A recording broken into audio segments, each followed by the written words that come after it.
வீடியோக்குள்ள நம்ம நிறைய படங்களோட வசூலை பார்க்க போறோம். முக்கியமா கூலி, அப்புறம் வார் 2 இன்னும் சில படங்களோட வசூலை பார்க்க போறோம். இன்னைக்கு ஆனிவர்சரியே ஒரு முக்கியமான படம். ஒரு லெஜெண்டரி மூவி அப்படின்னு சொல்லலாம். அதெல்லாம் என்னென்ன படம் அப்படிங்கிறத வீடியோக்குள்ள பார்த்துடலாம். நேத்து வீடியோல நான் வந்து ஒரு ஃப்ரேம் ஒன்று வச்சிருந்தேன். இப்போ நான் ஸ்க்ரீன்ல காட்டுறேன் பாருங்க. இதுதான் அந்த ஃப்ரேம். இது என்ன படம் அப்படிங்கும்போது நிறைய பேர் கரெக்டா கெஸ் பண்ணியிருந்தீங்க. ஆமாங்க, வருஷம் 16 திரைப்படம் தான். அதுல வரக்கூடிய ஃப்ரேம் தான். ஸோ இதை கரெக்டாக கெஸ் பண்ண முதல் 5 பேர் யார் அப்படின்னு பார்த்தீங்கன்னா, பிரபு கே அப்படிங்கிறவரு, அப்புறம் ஹரிஹரன் பிஎஸ், ஜெய் ஜான்சன், தமிழ் பசங்க, ஷாம் மணிகண்டன். இந்த 5 பேர் தான் முதல்ல கரெக்டாக கெஸ் பண்ணியிருக்காங்க. இன்னைக்கு வந்து ஒரு ஃப்ரேம், அதாவது 2 ஃப்ரேம் இருக்கும். அந்த படத்தில் இருக்கக்கூடிய ஒரு சீனையே 2 ஃப்ரேமாக வச்சிருக்கேன். அந்த 2த்தையும் வச்சு கனெக்ட் பண்ணி அது என்ன படம் அப்படிங்கிறத நீங்க சொல்லணும். ஸோ ஒரு முக்கியமான அந்த படத்தோட ஒரு முக்கியமான சீன் இது. அதுதான் அந்த படத்தோட ஃபர்ஸ்ட் சீனே அதுதான். அதை வச்சு நீங்க கண்டுபிடிங்க இது என்ன படம் அப்படிங்கிறத. ஸோ பாருங்க, கண்டுபிடிங்க, கமெண்ட்ல போடுங்க.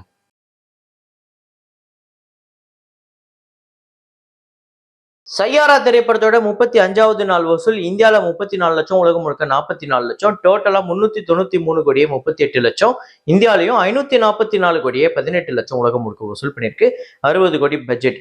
சூ ஃப்ரம் ஷோ இந்த படத்தோட 28வது நாள் வசூல் கர்நாடகாவில் 58 லட்சம், உலகம் முழுக்க 80 லட்சம்.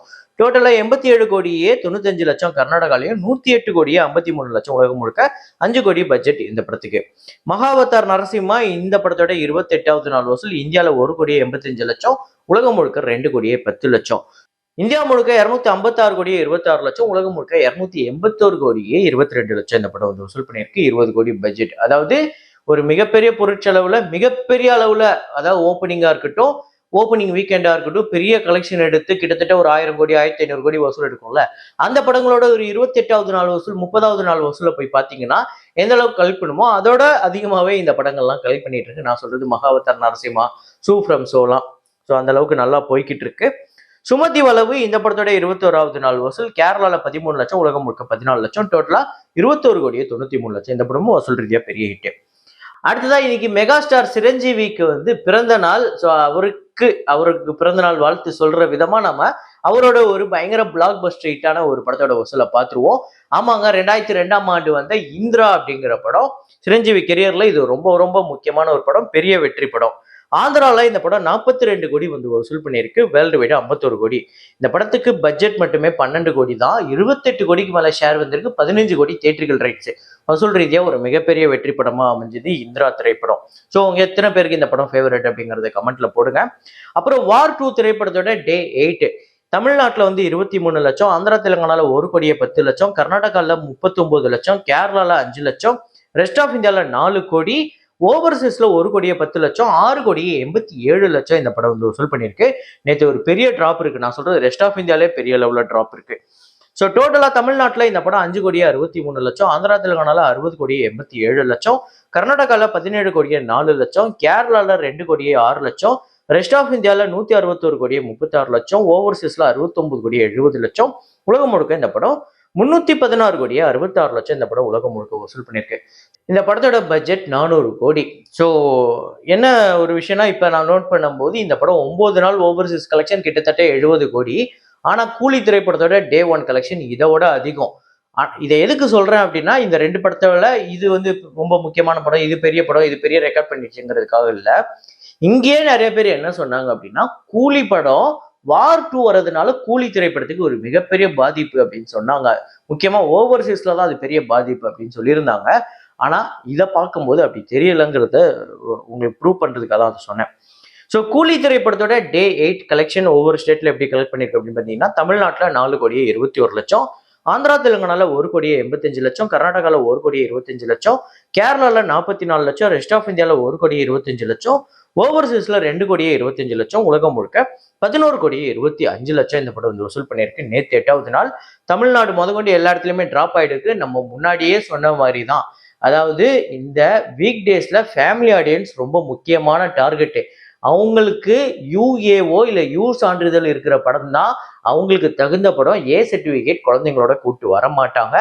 அது உங்க வீட்டுல நீங்க எத்தனை பேர் ஃபேமிலியோட போகணும்னு பிளான் பண்ணியிருந்தீங்க, இந்த ஏ சர்டிபிகேட்னால ஃபேமிலியோட போக முடியலங்கிறத எத்தனை பேர் போக முடியலைங்கிறத கமெண்ட்ல போடுங்க. நிறைய பேர் இந்த ஏ சர்டிபிகேட்னால இந்த படத்துக்கு எந்த பிரச்சனையும் இல்லை அப்படின்னு நிறைய பேர் சொல்றாங்க. ஸோ கிடையாது. நீங்க ஜெயிலர் மாதிரி ஒரு பெரிய பாக்ஸ் ஆஃபீஸ் கலெக்ஷன் எடுக்கணும், ஜெயிலர் மாதிரி ஒரு பெரிய அளவுல ஒரு ஃபேமிலி ஆடியன்ஸ் கிட்ட ரீச் பண்ணணும்னா யூஏஓ இல்ல யூஓ அந்த சான்றிதழ் இருக்கணும். அப்புறம் டோட்டலா இந்த படம் வந்து 120 கோடியே 6 லட்சம் தமிழ்நாட்டிலையும், ஆந்திரா தெலுங்கானால 61 கோடியே 82 லட்சம், கர்நாடகால 39 கோடியே 40 லட்சம், கேரளால 23 கோடியே 89 லட்சம், ரெஸ்ட் ஆஃப் இந்தியால 34 கோடியே 85 லட்சம், ஓவர்சீஸ்ல 172 கோடியே 57 லட்சம். உலகம் முழுக்க இந்த படம் 450 கோடியே கடந்திருக்கு, 452 கோடியே 59 லட்சம். ஸோ இன்னும் ஒரு 150 கோடி கிட்ட இந்த படம் வந்து கலெக்ட் பண்ணணும் ஓவராலா. முக்கியமா தமிழ்நாட்டிலேயே ஒரு பெரிய கலெக்ஷன் தேவைப்படுது. அதை வரப்போற நாட்கள்ல இந்த படம் கலெக்ட் பண்ணுதா இல்லையா அப்படிங்கிறத நம்ம ரொம்ப தெளிவா பார்த்துருவோம். அப்புறம் இன்னைக்கு சில படங்கள் ரிலீஸ் ஆயிருக்கு. அதுல தமிழ்ல வந்து வசந்த் ரவி நடிச்ச இந்திரா அப்படிங்கிற படம் வந்திருக்கு. இது இல்லாம கேப்டன் விஜயகாந்த் அவர்களோட கேப்டன் பிரபாகரன் திரைப்படம் ரீரிலீஸ் ஆயிருக்கு. கிட்டத்தட்ட 100 மேல ஸ்கிரீன்ஸ் ரிலீஸ் ஆயிருக்கு. இங்கிலீஷ்ல நோபடி 2. நோபடி எத்தனை பேருக்கு தெரியும் தெரியல. கிட்டத்தட்ட இந்த நோபடியை தான் விக்ரம், லியோ, ஜெயிலரு, இன்னைக்கு கூலி வரியுமே கிட்டத்தட்ட அந்த நோபடி படத்தை தான் அந்த சாயல அந்த தழுவலை வச்சுதான் அந்த படம் எடுத்திருப்பாங்க. இப்போ நோபடி 2 வேற வருது. இன்னும் எத்தனை தமிழ் படம் அதை பார்த்து எடுக்க போறாங்கன்னு தெரியல. சும்மா ஒரு ஃபன்னுக்காக சொன்னேன். ஸோ பிரிங்கர் பேக் அப்படிங்கிற படம், ரிலே அப்படிங்கிற இந்த 3 இங்கிலீஷ் படங்களும் வருது. தெலுங்குல பரதா, MCPK அதாவது மேகலு செப்பினா பிரேம கதா அப்படிங்கிற ஒரு தெலுங்கு படம். அப்புறம் ராஜு நடித்த பன்பட்டர் ஜாம் இப்ப ரீசெண்டா வந்தது இல்ல, ஒரு 3 வாரத்துக்கு முன்னாடி, அந்த படம் வந்து இப்ப தெலுங்குல ரிலீஸ் ஆயிருக்கு இன்னைக்கு. ஸ்டாலின், ஸோ நம்ம சிரஞ்சீவி காரு அவர்களோட ஸ்டாலின் படம் வந்து ரீரிலீஸ் ஆயிருக்கு. இது இல்லாம மலையாளத்துல வந்து தலைவரா அப்படிங்கிற படம், த கேஸ் டைரி அப்படிங்கிற படம், இந்த படங்கள்லாம் இன்னைக்கு ரிலீஸ் ஆகியிருக்கு. இதுல எந்த படத்தை நீங்க பாத்துட்டீங்க அப்படிங்கிறத கமெண்ட்ல போடுங்க. அப்புறம் இன்னொரு முக்கியமான விஷயம் என்ன அப்படின்னா, ரீசெண்டா நம்மளுக்கே நிறைய பேர் கமெண்ட் போட்டு, ப்ரோ இந்த லியோ ஸ்கேம் எக்ஸ்போஸ்டு இதை நீங்க போடுங்க ப்ரோ வீடியோவா அப்படின்னு. நான் வீடியோவா தனியா போடலான்னு தான் பார்த்தேன். அதுக்குள்ளேயே ஒரு பக்கம் தனஞ்சயன் அதை பத்தி பேசிட்டாரு, வலைபேச்சில் அதை பத்தி பேசிட்டாங்க. ஸோ அவங்க சொன்னதுதான். ஸோ இருந்தாலும் நம்மளோட ஆடியன்ஸ்க்கு நம்ம புரியுற மாதிரி ஒரு விஷயம் சொல்லிடுவோம். என்ன அப்படின்னா, ப்ரொடியூசர் ஒரு விஷயத்த அவங்களோட ரெவென்யூவை வந்து ஃபைல் பண்ணியிருக்காங்க. அது வந்து கணக்கு காமிச்சிருக்காங்க.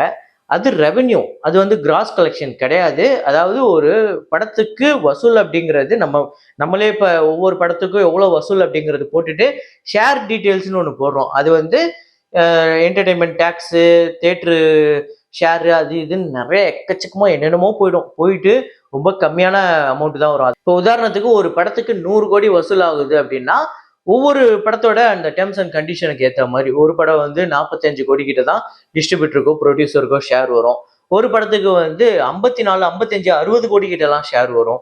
ஸோ அதெல்லாம் அந்தந்த படத்துக்கு ஏற்ற மாதிரி எப்படி அவங்க ஸ்கிரீனிங் பண்றாங்க, எந்த மாதிரி கண்டிஷன் போடுறாங்கிறது ஒவ்வொரு படத்தை பொறுத்து ஒவ்வொரு படத்துக்கு அது மாறும். இப்போ இது இல்லாம சில படத்துக்கு வந்து கமிஷன் பேசிஸ்ல, அதாவது ப்ரொடியூசர் அவருக்கு தான் அந்த ஷேர் வரும். ஆனா கமிஷன் பேசிஸ்ல வந்து ரிலீஸ் பண்ணுவாங்க. அப்படி ரிலீஸ் பண்ணும்போது அதுல ஒரு 5%, 6%, இல்ல 10% கூட அந்த கமிஷன் பேசிஸ்ல ரிலீஸ் பண்ண அந்த டிஸ்ட்ரிபியூட்டருக்கு போயிடும்.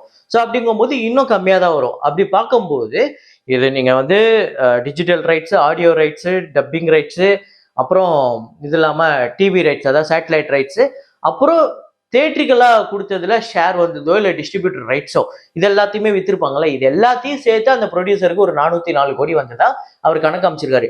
இதை நீங்க கிராஸா கன்வெர்ட் பண்ணவே முடியாது. இதை எப்படி கிராஸா கன்வெர்ட் பண்ண முடியும்? ஏன்னா அது அவரு அந்த படத்துக்கு மொத்தமா வருவாயை தான் காமிச்சிருக்காரு. இதை கிராஸா கன்வெர்ட் பண்ணவே முடியாது. அதுதான் கிராஸ்ன்னு முதல்ல நிறைய பேர் புரிஞ்சுக்கிட்டாங்க. அது கிராஸ் கிடையாது.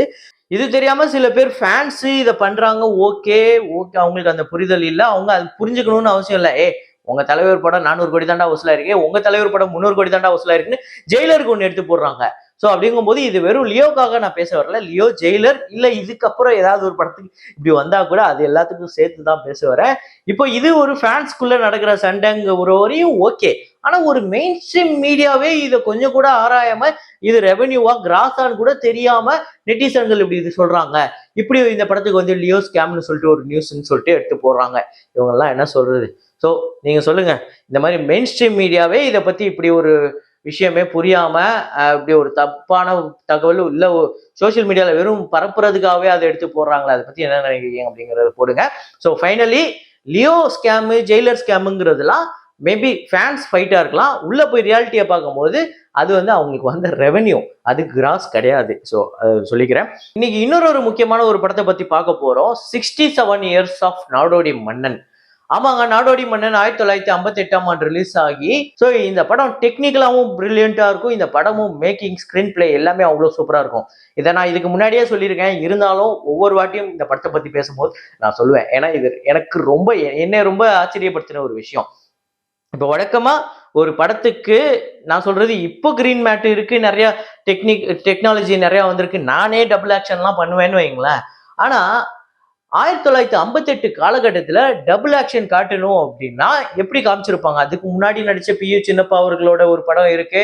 அதுதான் முதல் டபுள் ஆக்ஷன்னா கூட, அதுக்கு நடுவுல 2த்துக்கும் வேற வேற லைட்டிங் இருக்கும். பின்னாடி ஒரு நடுவுல கோடு மாரி இருக்கும். இதெல்லாம் நெறைய டிஃபரன்ஸ் நம்ம 90ஸ்ல வந்த படங்களுக்கே பார்த்திருக்கோம். ஆனா 1958ஆம் ஆண்டு காலகட்டத்தில இப்ப நான் ஸ்க்ரீன்ல காட்டுறேன் பாருங்க இந்த சீன.